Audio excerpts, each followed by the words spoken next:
apa kabar? Saatnya Anda menyimak berita Palembang. Bersama saya Janet Lee, sejumlah berita menarik akan kami sajikan untuk Anda. Berikut 3 berita utama hari ini. Dihantam arus deras, sebuah kapal getek tenggelam di perairan Sungai Musi. 3 orang selamat dan 3 lainnya meninggal dunia. Jadi akses utama warga jembatan penghubung 4 kecamatan di Kabupaten Pali kondisinya rusak parah.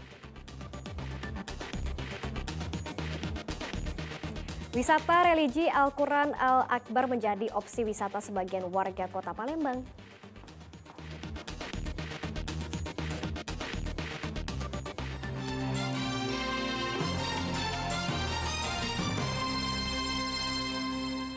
Kita ke informasi yang pertama, sebuah kapal getek yang ditumpangi satu keluarga berjumlah 6 orang tenggelam di perairan Sungai Musi.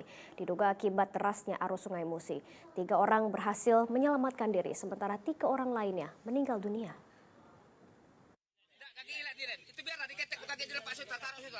Sebuah kapal getek yang ditumpangi oleh satu keluarga berjumlah 6 orang tenggelam di perairan Sungai Musi di Dusun 2 Desa Sejagung, Kecamatan Rantau Bayur, Kabupaten Banyuasin pada Sabtu sore pekan lalu.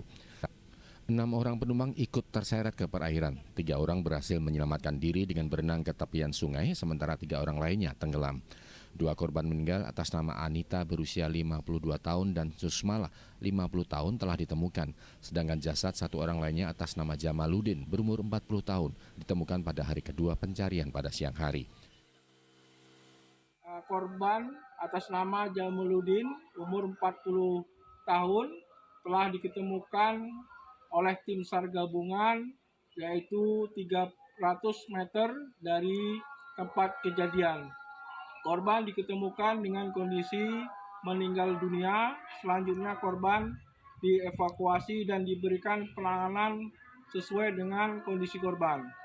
Dan korban yaitu dievakuasi ke rumah duka, yaitu yang berada di Palembang menggunakan speedboat. Sebelumnya rombongan satu keluarga yang berasal dari Palembang ini hendak mengunjungi rumah keluarga di Desa Sejagung, Kecamatan Rantau Bayur, Kabupaten Banyuasin. Di tengah perjalanan, kapal getek yang ditumpangi dihantam derasnya air Sungai Musi yang sedang pasang. Muhammad Ardiansyah melaporkan dari Banyuasin. Banjir yang tak kunjung surut di Desa Tanah Abang Jaya, Kabupaten Pali menyebabkan warga untuk memindahkan ternak peliharaan mereka ke tempat yang lebih aman. Saat ini banjir masih merendam ruas jalan dan permukiman warga.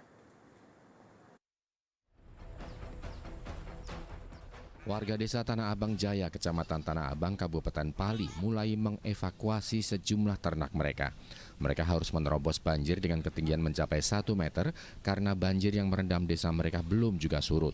Semua ternak dipindahkan ke sebuah lapangan yang posisinya lebih aman.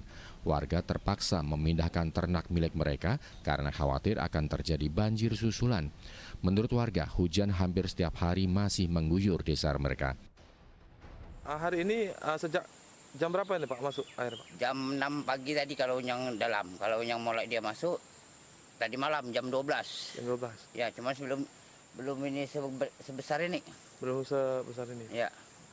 Untuk selain ternak ada apa saja Pak di lahan ini? Itu kebun ini sawit sama ini jeruk. Jeruk. Ini kondisinya seperti apa nih sekarang? Udah tenggelam semua itu Pak. Tenggelam semua. Memang setiap tahun memang terjadi banjir atau seperti apa nih Pak? Enggak, biasanya kan cuma nggak sampai kayak gini, nggak gede kayak gini. Banjir, cuma kecil. Ini yang lama atau yang dibanding tahun lalu? Ini paling gede tahun ini. Tahun lalu nggak segede ini, cuman ini sawit nggak ini tenggelam. Ini jeruk nggak tenggelam. Kalau tahun ini? Tenggelam semua itu. Jeruk tenggelam, sawit.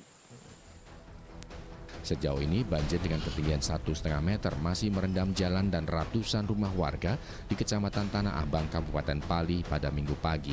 Banjir disebabkan oleh meluapnya Sungai Lematang setelah diguyur hujan deras selama 3 hari terakhir. Dedi Irwansyah melaporkan dari Kabupaten Pali. Ke informasi lainnya, Polda Sumatera Selatan menggagalkan peredaran narkoba jenis sabu-sabu seberat 111 kg dan ratusan ribu butir pil ekstasi dari 3 orang tersangka. 2 di antara mereka merupakan pasangan suami istri yang disergap aparat di jalan raya saat hendak mengantarkan sabu.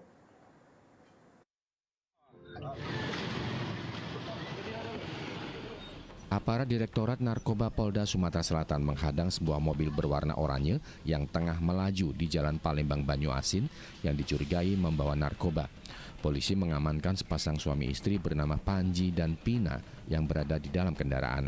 Setelah digeledah, polisi menemukan narkoba jenis ekstasi yang disamarkan dalam kotak susu bayi sebanyak 4.900 butir pil ekstasi. Polisi kemudian mengembangkan kasus ini dan menggeledah rumah kedua tersangka di Jalan Letu Karim Kadir, Kecamatan Gandus, Kota Palembang. Di tempat ini, polisi menemukan sabu-sabu seberat 111 kg dan 126.700 butir pil ekstasi.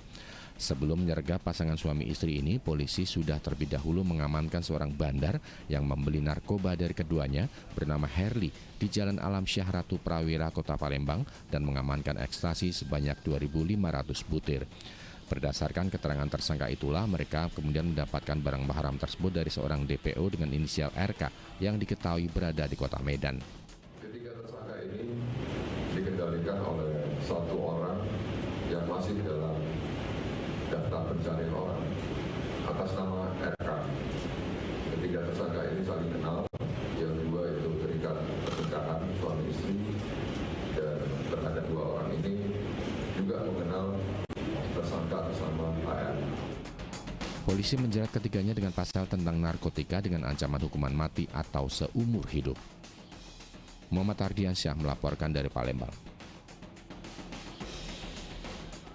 2 pelaku begal sadis yang menewaskan seorang mahasiswi di kawasan Tanjung Sene, Kabupaten Ogan Ilir diringkus tim gabungan Jatanras Polda Sumatera Selatan dan Polres Ogan Ilir. Kedua pelaku merupakan residivis dan baru keluar dari rumah tahanan setahun yang lalu.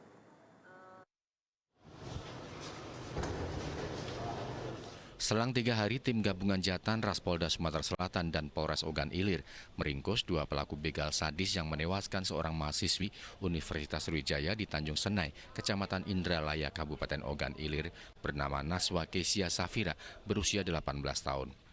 Herli Diansyah berusia 36 tahun dan Nopriandi 27 tahun diringkus di tempat persembunyiannya di kawasan Gelumbang, Kabupaten Muara Enim. Dalam pemeriksaan, kedua pelaku telah merencanakan pembegalan tersebut karena lokasi itu merupakan tempat yang sepi dan kerap dikunjungi anak muda untuk menghabiskan waktunya.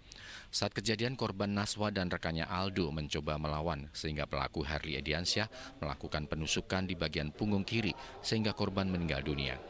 Sementara pelaku Nopriandi memukul kepala korban Aldo dengan senjata api rakitan yang ditemukan di lokasi kejadian. Keduanya merupakan residivis kasus narkoba dan penganiayaan yang baru selesai menjalani masa tahanan setahun silam. Korban Aldo berusaha untuk mengejar, dibantu oleh korban Najwa. Namun oleh pelaku yang bernama Herli Diansyah ini menggunakan pisau menusuk bagian belakang dari korban Najwa.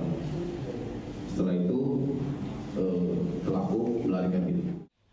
Polisi mengamankan barang bukti 1 unit sepeda motor milik korban yang dibawa kabur pelaku serta senjata api rakitan jenis revolver dan sarung pisau yang digunakan untuk menusuk korban. Pelaku bakal dijerat dengan pasal berlapis dengan ancaman hukuman maksimal 20 tahun penjara hingga seumur hidup. Muhammad Ardiansyah melaporkan dari Palembang.